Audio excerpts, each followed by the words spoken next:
சித்தர்கள் திரும்ப இந்த பூமிக்கு வரப்போறாங்க. இன்னொரு பக்கம் பார்த்தீங்கன்னா தஜ்ஜால் இந்த பூமிக்கு திரும்புவார் இப்படின்ற மாதிரிலாம் பலவிதமான நம்பிக்கைகள் ஒரு பக்கம் சுத்திக்கிட்டு இருக்கு. இன்னொரு பக்கம் பார்த்தீங்கன்னா ஜீசஸ் திரும்ப இந்த பூமியில அவதரிப்பாரு அப்படின்னு மிகப்பெரிய நம்பிக்கையும் கிறிஸ்தவர்கள் பெரும்பாலான மக்கள் தரப்பில் இப்போ இருக்க நிலவிட்டு தான் இருக்கு. இதை நம்பிக்கைன்னு நம்ம சொல்லிட்டாலே அது எக்ஸம்ஷனா பார்க்கணும். அதாவது கடவுள் இருக்கு இல்லை இது ஒரு டிபேட்டா கொண்டு போனீங்கன்னா நீண்டு போயிட்டு இருக்கும் அது பாட்டுக்கு.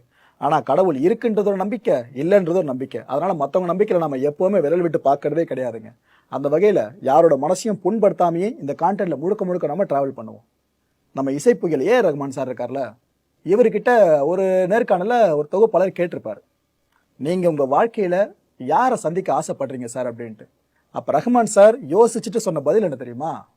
ஒரு ப்ரெடிக்ஷன் இருக்கேங்க, ஜீசஸ் கிரைஸ்ட் திரும்பவும் இந்த பூமியில அவதரிப்பார்னு சொல்லிட்டு ஒருவேளை அது நடக்குது அப்படின்னா அந்த நேரத்தில் நான் இருக்கேன் அப்படின்னா அவரை தான் சந்திக்க நான் விரும்புகிறேன் அப்படின்னு சொல்லியிருந்தாருங்க. ஏ ரஹ்மான் சார் எந்த அளவுக்கு ஒரு ஸ்பிரிச்சுவல் பர்சனாலிட்டின்னு நான் உங்களுக்கு சொல்லி தெரிய வேண்டாம். இந்த மனுஷனை சந்திக்க எவ்வளோ லட்சக்கணக்கானோர் இப்போ வரைக்கும் ஆயத்தமாக இருக்காங்க, ரெடியாக இருக்காங்க. ஒரு முறை இவர்கிட்ட அழைப்பு வராதா இல்லைன்னு நேரில் எங்கன்னா பார்க்க முடியுமான்னு சொல்லிட்டு. அப்பேற்பட்ட ஒரு லெஜண்ட் சொல்கிற விஷயம், நான் ஜீசஸை சந்திக்க ரொம்ப ஆர்வமாக இருக்கேன், அந்த செகண்ட் கம்மிங் அப்படின்றது பாசிபிள் ஆச்சுன்ற பட்சத்தில் சொல்லியிருக்காருங்க.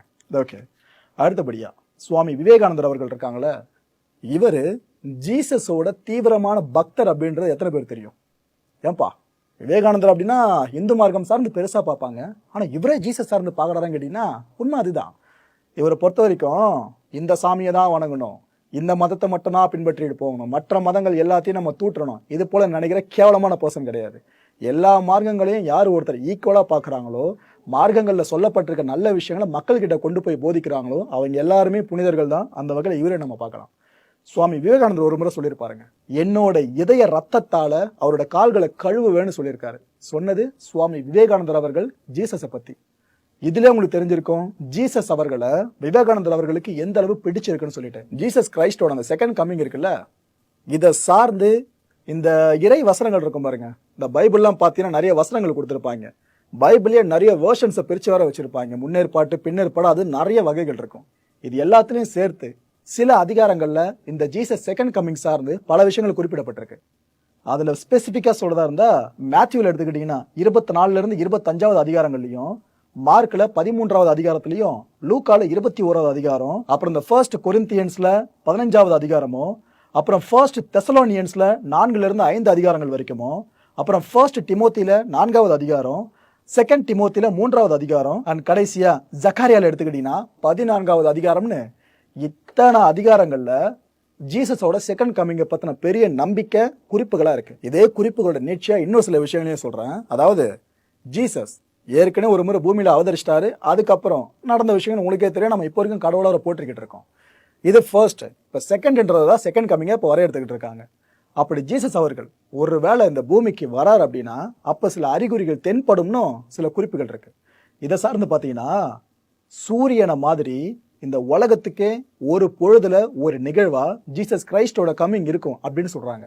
ஏன்னா சூரியன் அப்படின்றது உலகத்துக்கு பொதுவானது.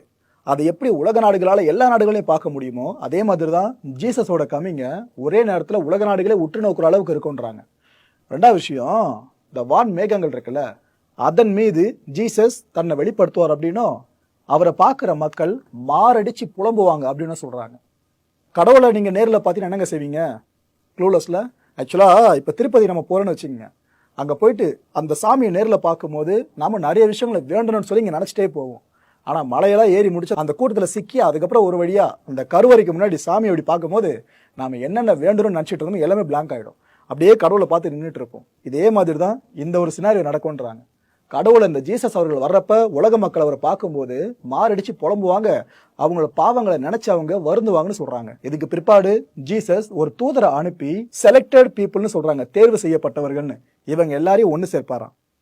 இறந்த நீதிமான்கள் இருக்காங்களே அவங்க உயிர் தழுவாங்க அப்படின்னும், நாம எல்லாரும் விண் அழைத்து போகப்பட்டு அதுக்கப்புறம் ஆண்டவரோடவே இருப்போம் அப்படின்னு ஒரு நம்பிக்கை பெருசா நிலவிக்கிட்டு இருக்கு கிறிஸ்தவர்கள் மத்தியில. ஒரு உண்மை, நிதர்சனமான உண்மையை பத்தி சொல்லட்டுமா?